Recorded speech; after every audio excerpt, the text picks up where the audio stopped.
Selamat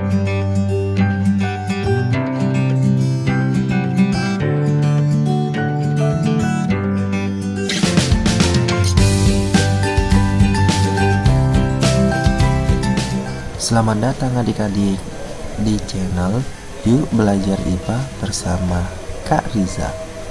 Di video pertama ini, Kak Rizal akan mengajarkan adik-adik materi pelajaran IPA yang sesuai dengan materi belajar di sekolah adik-adik. Tujuan Kak Rizal membuat video ini untuk membantu adik-adik dalam memahami materi pelajaran IPA yang mungkin dari beberapa adik-adik masih belum memahami pelajaran IPA di sekolahnya masing-masing. Semoga dengan video ini bisa dapat membantu adik-adik. Namun sebelum lanjut ke pembahasan, mari saling membantu untuk subscribe channel ini supaya Kak Rizal semakin semangat untuk membantu adik-adik dalam memahami pelajaran IPA-nya. Pada kesempatan kali ini, Kak Rizal akan membahas materi yang ada di kelas 8 SMP MTS, yaitu gerak benda dan makhluk hidup di lingkungan sekitar.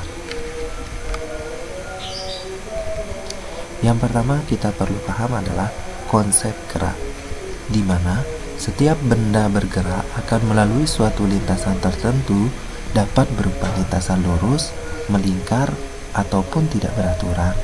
Jadi maksud dari konsep gerak ini adalah setiap benda yang melakukan suatu pergerakan ataupun suatu perpindahan, maka itu adalah suatu konsep gerak. Nah, kemudian lintasannya ada yang berupa lintasan lurus, melingkar, ataupun tidak beraturan. Nah, namun pada kelas 8 SMP atau MTS ini, kita hanya akan mempelajari gerak benda pada lintasan yang lurus saja. Kemudian yang selanjutnya ada yang namanya unsur gerak. Unsur gerak ini terbagi menjadi dua. Yang pertama adalah jarak dan yang kedua ada perpindahan. Jarak adalah panjang lintasan yang ditempuh atau total lintasannya. Kemudian yang kedua, perpindahan itu adalah selisih dengan memperhitungkan posisi awal dengan posisi akhir benda. Jadi dari pengertiannya ini saja, jarak dan perpindahan itu sudah berbeda ya adik-adik. Nah, supaya lebih paham bagaimana letak bedanya, mari kita tes untuk contoh soalnya. Nah, contoh soal di sini, Andi berjalan sejauh 200 meter, kemudian berbelok ke kanan sejauh 100 meter. Berapakah jarak dan perpindahan yang dilakukan oleh Andi? Nah, untuk menjawab soal seperti ini, kita harus membuat pernyataan terlebih dahulu supaya gampang untuk mencari apa yang ditanyakan. Nah, langsung saja kita jawab ya adik-adik. Nah, Andi berjalan sejauh 200 meter.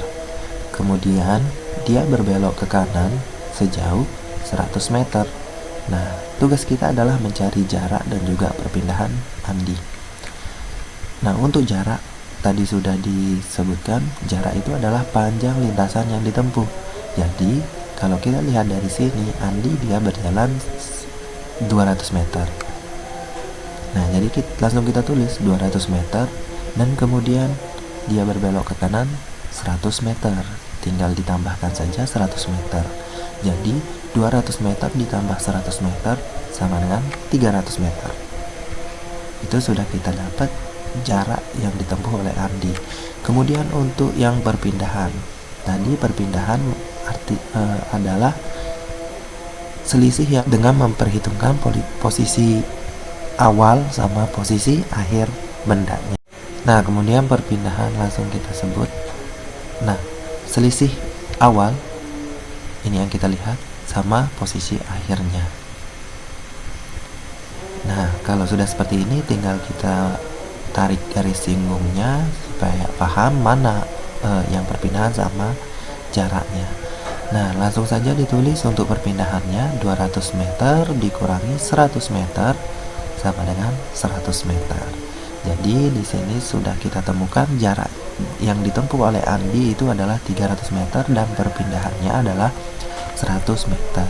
Nah, kalau sudah seperti ini pasti tentunya adik-adik juga paham dong di mana letak beda antara jarak sama perpindahan.